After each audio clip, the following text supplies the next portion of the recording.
just to sum it up, and I'll let you describe it even more, you've come up in an environment where there's a lot of things all around you. The world is full of hypocrisy, full of people that aren't honest. There's a lot of deceit.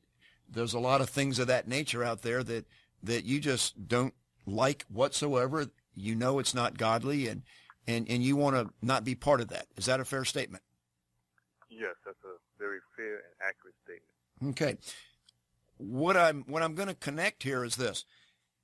As I meditated on what you and I can do today to inspire other people to have a better life and to not go into those dark places and to be more open and honest and loving to other people, the population that I go around the country and returning citizens, people that are incarcerated, many of them have lives that are very, very similar. Their environment is very similar to the environment that you speak about. Is that a fair statement?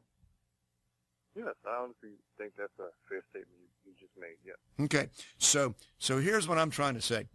I want everybody listening to know that this show that's going to go on the archive, when I go around the country and I'm motivating, inspiring, and loving on people in prisons to let them know that you're loved when you get out. You know, there's people out there that love you, and move yourself forward so that you can change your life and go into a better place, make more of your life, be more godly.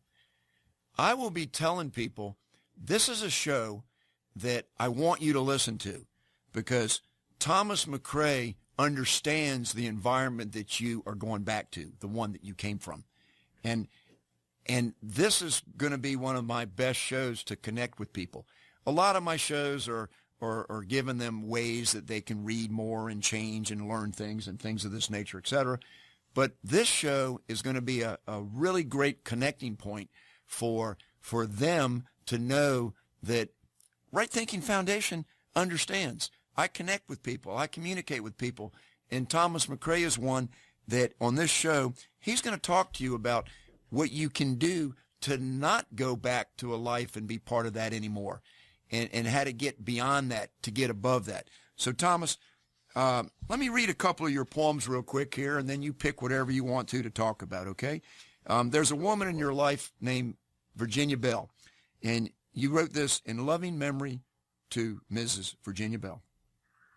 We lost a true angel that could never be replaced. Her heart was genuine, but never once fake. She will always be missed and loved by so many. In other words, Virginia, you're a phenomenal, sweet lady. I pray you are in peace because you desire nothing less. May you prosper in heaven and soar through the rest. This poem is a testament and one of a kind to the sweetest human being that ever gave me time.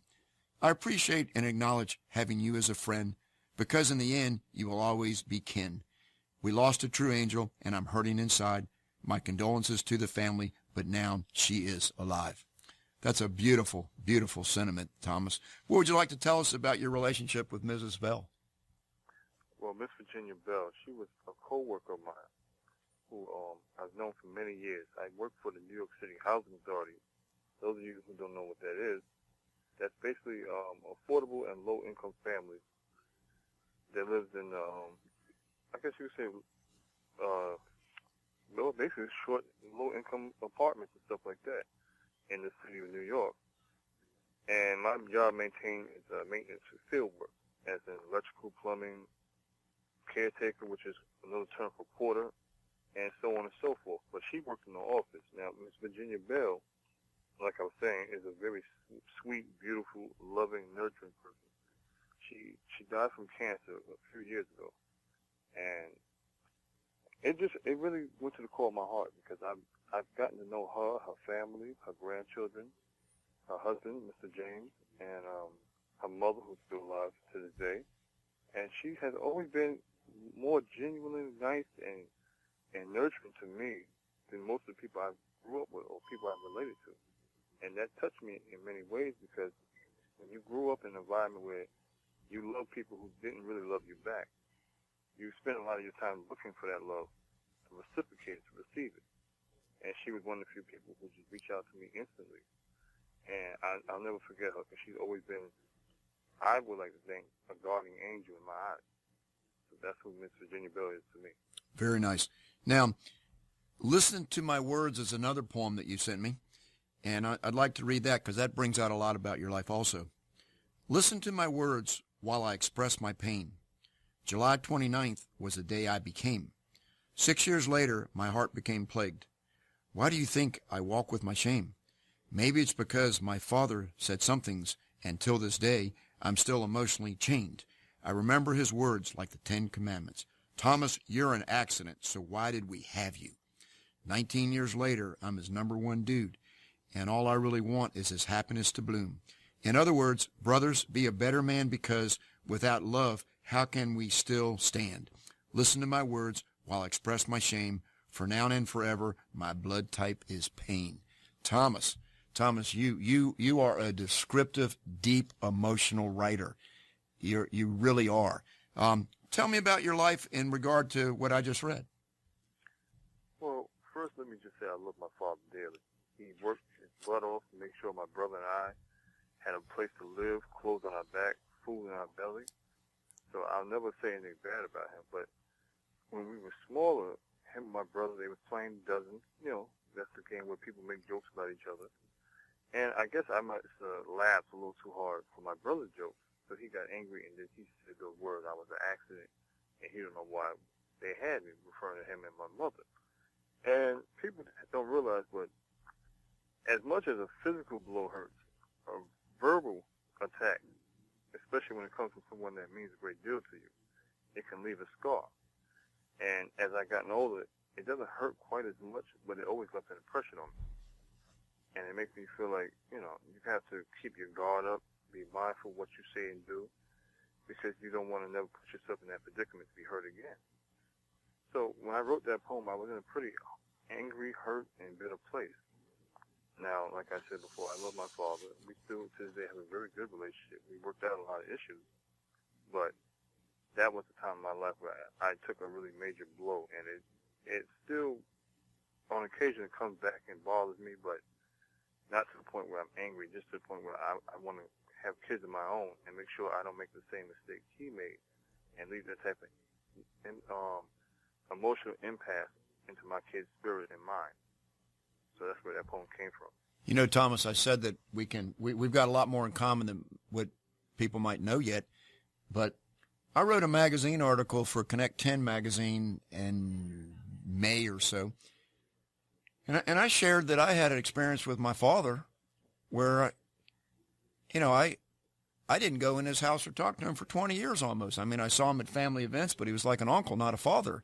And I'll bet you that 90% of all the people that we're trying to reach to tell them that, hey, I love you, and forgiveness is the secret here, It's like we've all been through pain, but we've got to move on, and we've got to know what forgiveness is.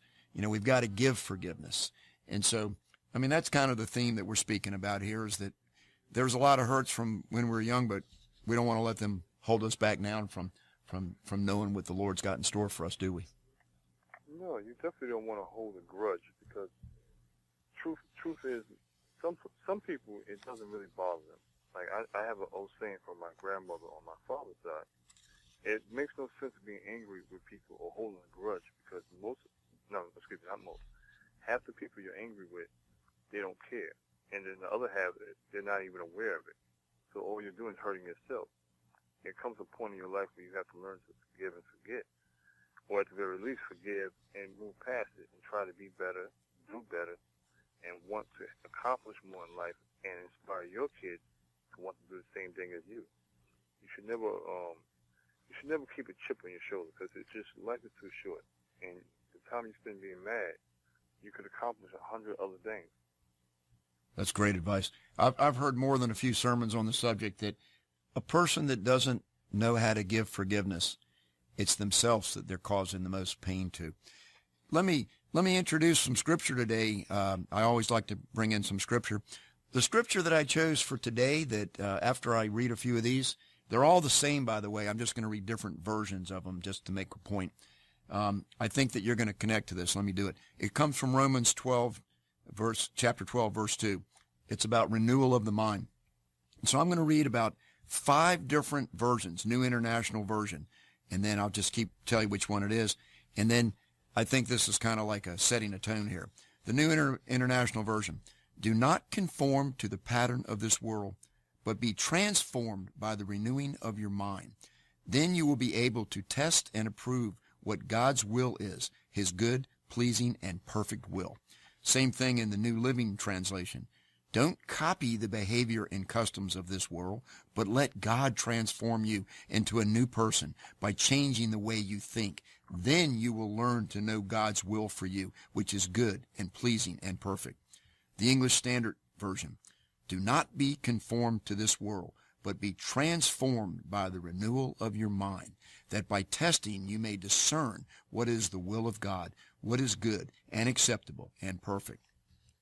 The International Standard Version.